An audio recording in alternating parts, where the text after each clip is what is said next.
how to use a hand missal during the Latin Mass. That's what we're talking about today. And before we get started, my daughter is over here playing with some toys. So if you hear a little baby making noises, that's what's going on. Like she's doing right now. Okay, so how you use a hand missal during the Latin Mass. I'll start with this one. I have three actually.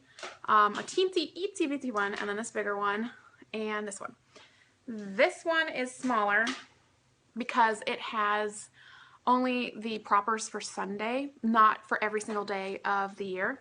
So if you go to daily Mass, you'll want one of those bigger ones that has all of the different changeable prayers for all of the feast days for daily Mass. This one only has Sundays.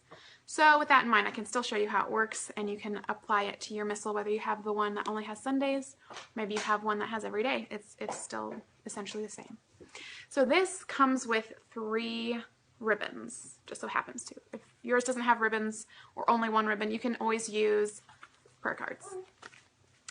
Really handy bookmarks. Okay, so the first one is actually this red one here, not the once white one. And I have it set to the prayers, prayers before Mass and Holy Communion. There's always some prayers in the beginning of the Missal that I just love. And there's certain ones that I love more than others, and those are the ones I spend more time on. So if you have prayers if you found the prayers that you like the most in the Missal, you can mark those to help you find them easier during Mass. So when communion comes, or when I come back to my pew after receiving communion, I'll just pull open the red, and my prayers will be right there for me to meditate on. So the white one, I put the white one in the unchanging prayers. This will always stay here. And I will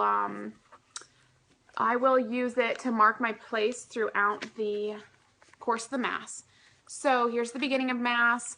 As we get through it, like here's the offertory. I'll move it throughout Mass, but I'll always remember to move it back to the beginning at the end of the Mass, or in the beginning of Mass when I think of it.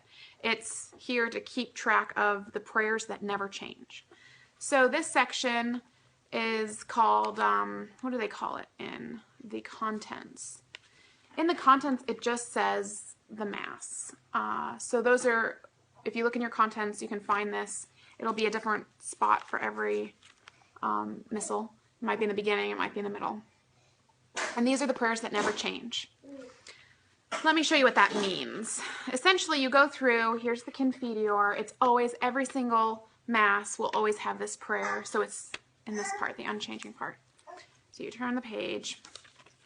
Where are we now? Oh, look, it says introit, and it doesn't have a prayer under it. It just says, in parentheses, changeable. So the changeable parts are where I have marked with the purple. Those obviously change over.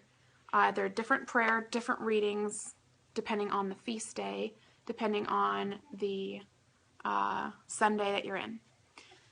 So here is, this coming Sunday is the 14th Sunday after Pentecost. So I have it marked here, 14th Sunday after Pentecost. And I know that because I Googled it.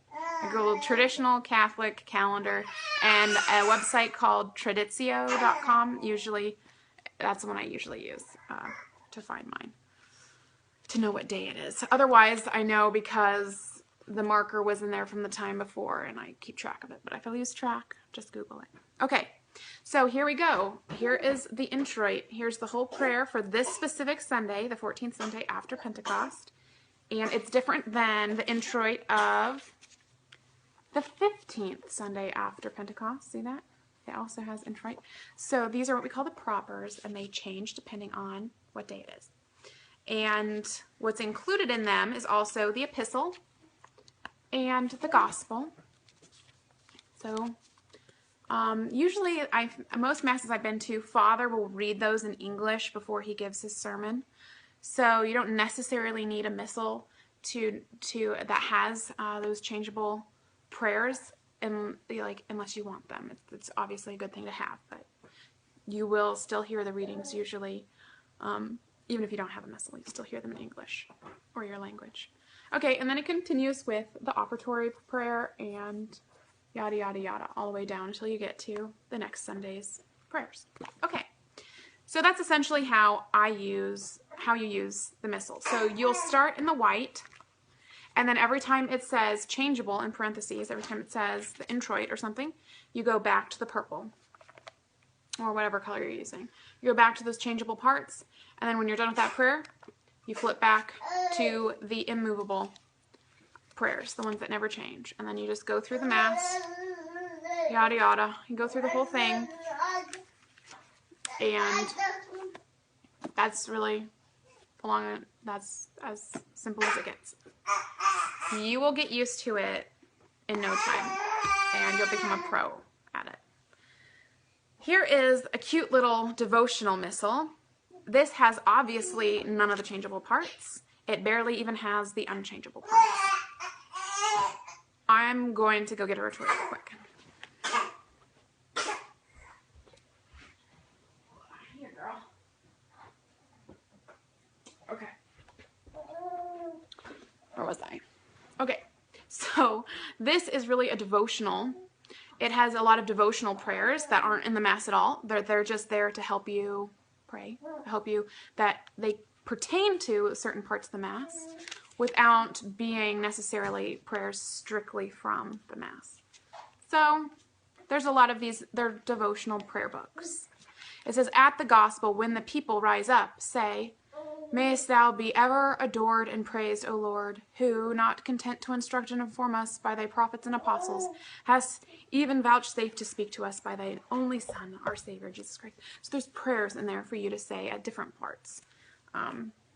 So I like this to use it kind of with another Missal, because especially the prayers at communion are really nice. I always love finding pretty communion. Here it has the act of humility. So it has little prayers in it that you can just pray while you're meditating after having received Holy Communion. You're back in your seat. This one is a newer one. It was put out in the late 50s, and it is essentially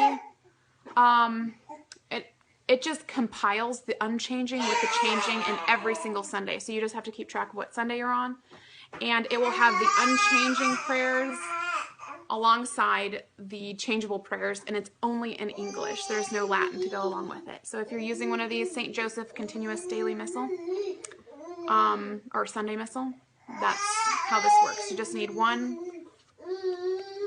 thing, and you have it all in there. Sounds like I need to get going because the baby needs me. But I hope that was helpful, and if you like this video, obviously give it a thumbs up. Throw a comment down below if you have any questions. I'm going to have to get going, and I will see you in the next video. Bye!